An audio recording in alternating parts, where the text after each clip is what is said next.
The last couple weeks have been a time for feeling strong emotions and doing our best to process them. I started out after the election, just to be clear, but this post is not about the election.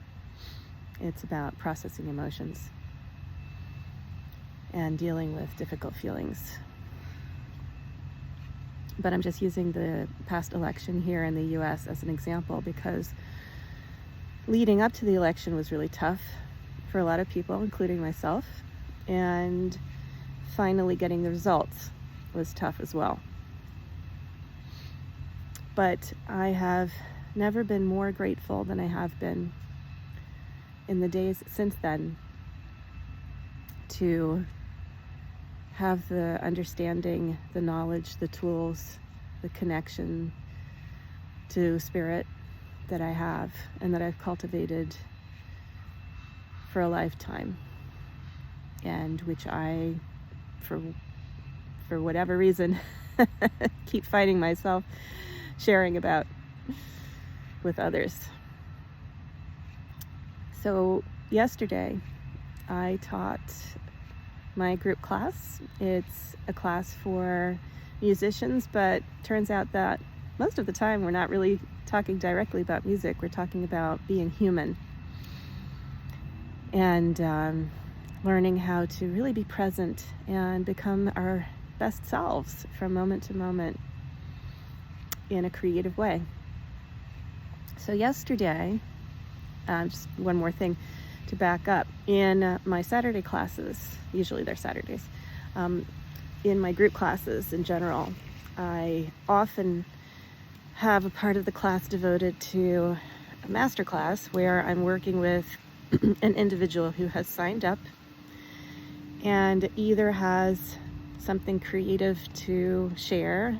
Maybe it's a piece of music they're working on or a skill they want help with, or they're just free to ask a question or to bring up an issue or a problem that they have, because everything in our lives is connected, and we need to know how to make the most of every moment and make the most of it by being ourselves and learning how to honor our experience in the moment of being ourselves and learn how to accept and love ourselves in the moment with compassion, lots and lots and lots of compassion, and lots of patience and abundant trust and faith in the process of being present and connecting to the essence of who we are. Love, spirit, heart and soul, whole self, source, whatever you want to call this magical stuff of life that keeps us going. We need to learn how to connect with that. So that's ultimately what we're working on in any class I teach. Even if we start with working on how to play 3 notes in tune or how to write an email without sounding annoying. Right? So yesterday, a student brought up, she was going to bring her cello, but then circumstances changed. So she decided to bring up an issue instead. And she brought it up in the most respectful, wonderful, beautiful, general way. And so we weren't really talking about a specific issue, but we were talking about, I was helping her in a very specific way to explore possibilities for responding to the situation differently in a healthy way. Our question was how to deal with overwhelm and how to feel more grounded during a time when she finds it very difficult to do that. because of the overwhelm and the unusual situation she's finding herself in because of external events.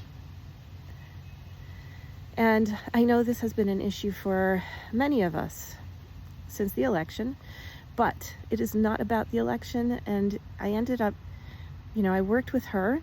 I'll share more about that in a moment. But in the end, the lesson for my class and always for myself is that whatever the issue is, it's not about the issue. It's about this moment of meeting ourselves and noticing how we are reacting to something, either from inside or outside, and doing our best in the moment to be open to all possibility, even the possibility that we might be wrong and there might be a different way, a better way, a healthier way. It's always about that. And so when I teach one-on-one or my group, but in this case it was one-on-one, I do my best to clear myself. And there are a lot of tools that I use on the spot. The most obvious one, the most practical one that I'm teaching is a specific tool that I have learned from Mio Morales, the creator of Primal Alexander, which is a touch-free version of Alexander technique, which I use, but it's not the only tool that I use. I don't talk a lot about the other tools that I use because I like to stay really practical. And because the practical tool of getting curious about ease in the body is so easy and quick and effective, and it works. It really, really, really works. So that is like my go-to teaching tool. But it's not always the first thing I do for myself. And I just feel like I want to share that right now. Because really, the first thing that I do for myself is I let myself feel. I just be with myself and honor how I feel.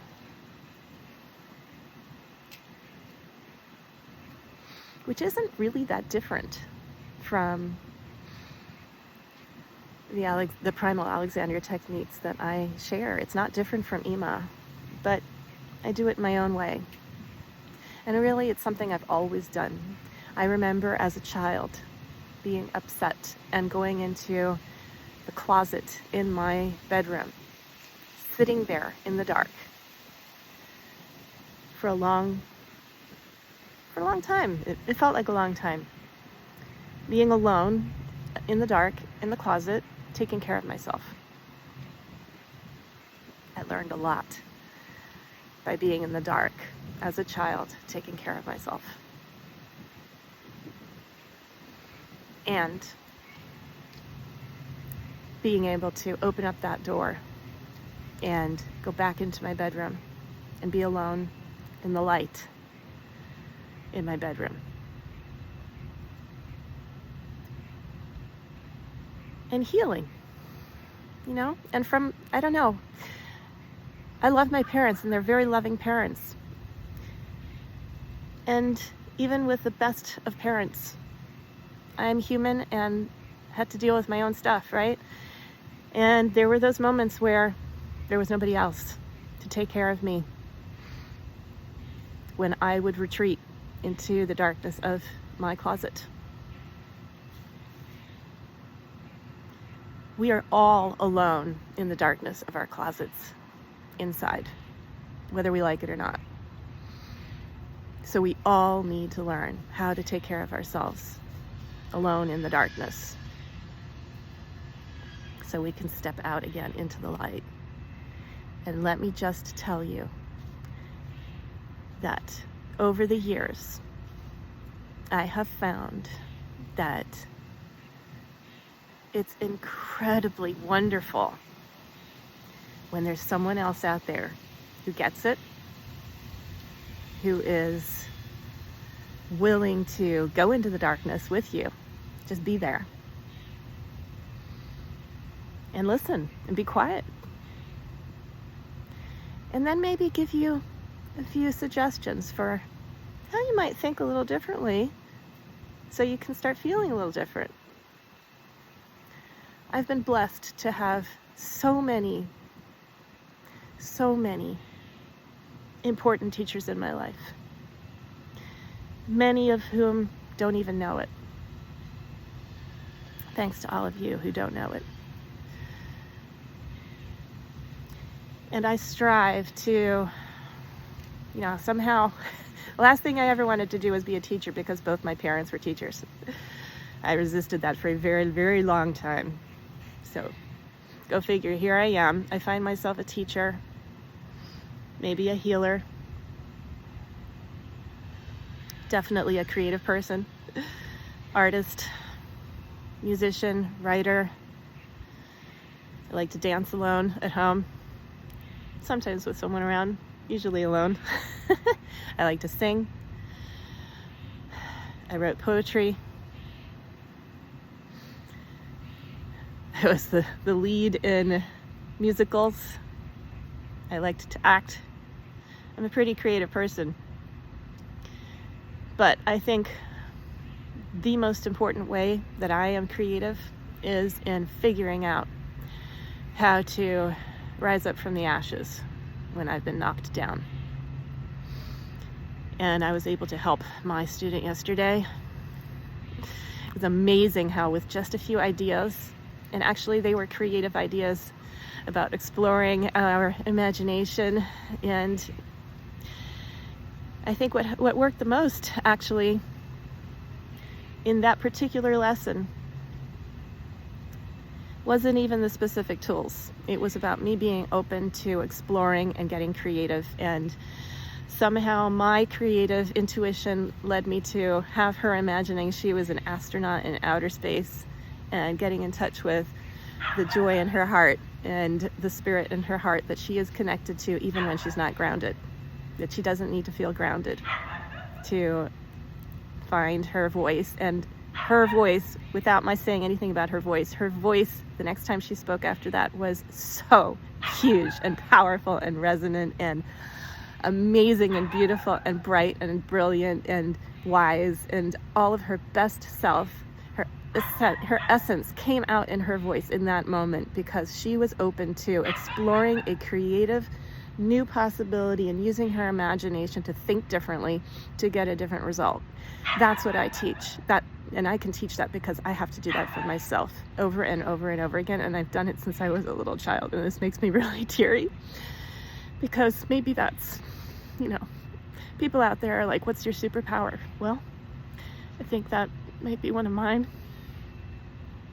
I just got knocked over again today in a way that I least expected by someone very close to me, very dear, who I love very much, who wasn't trying to knock me over and didn't even know they were doing it.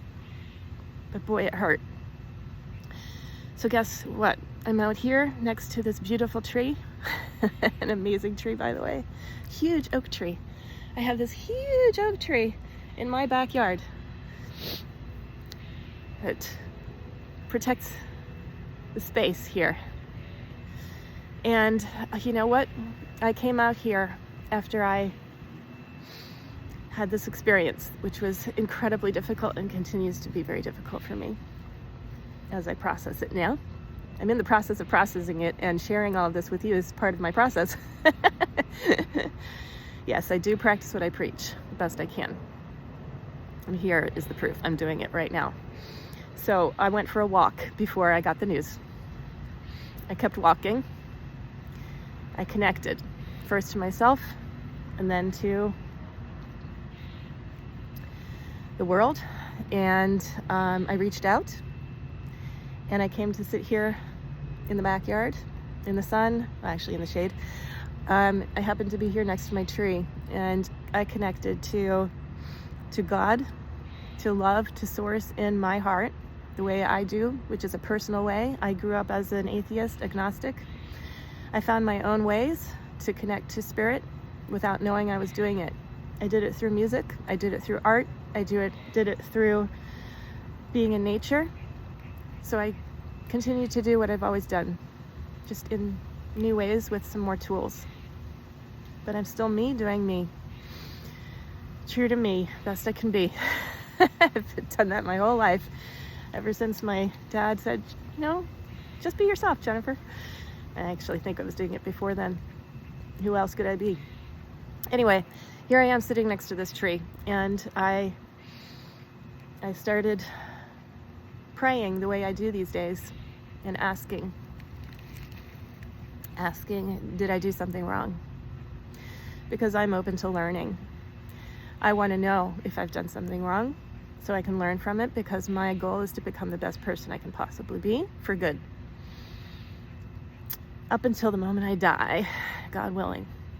So I asked, in all honesty and humility, did I do something wrong? And you know what? I opened up to just hearing, seeing, feeling the answer. I don't think I did anything wrong, but you know what? Then I looked over at this tree and I had to laugh out loud, because you know what I saw? I don't think I can reverse the camera right now, but I'm going to show you what I saw. Something I saw right when I sat down, which I've never seen before on this tree. I saw, can you see it?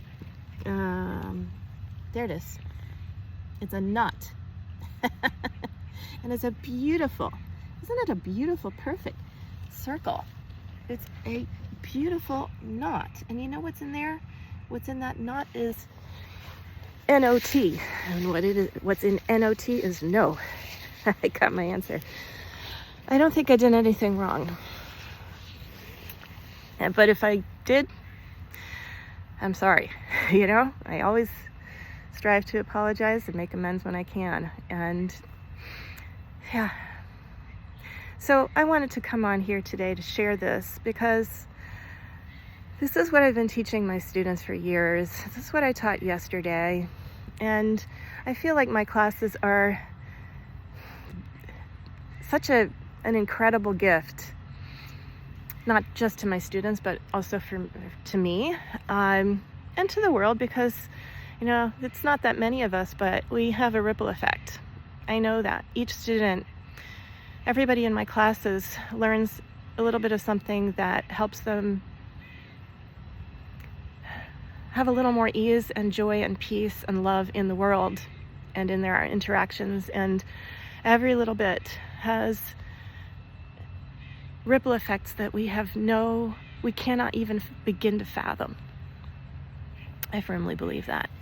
So I hope this video is helpful for anybody who wants a little encouragement, a little help. And I feel like my classes are one of the world's many best, well-kept secrets that I'm trying to not keep a secret. So, yeah. I made this video for me, for you, for everybody. If you find it useful, please share it. Please learn from it. Please reach out to me if you found it helpful, because it does help me to get positive feedback or negative feedback. I'm always open to any feedback, and I do my best to learn from it all.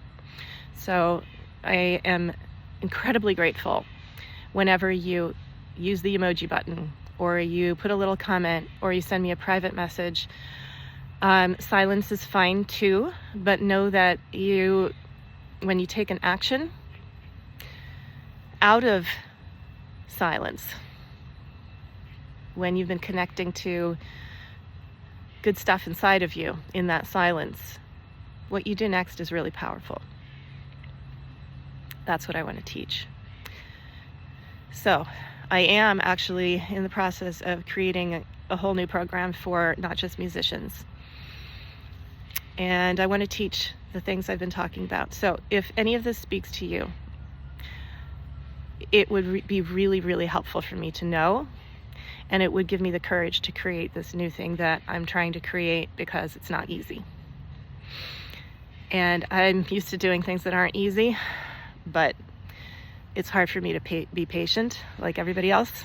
And your positive encouragement and feedback means a lot to me, and it really does help. So thank you in advance if you want to share anything with me. Okay, well, I'm definitely feeling a lot better now than I was before I made this video. So I guess my process works for me, and I know it does for lots of others too. So sending you lots of love. Bye.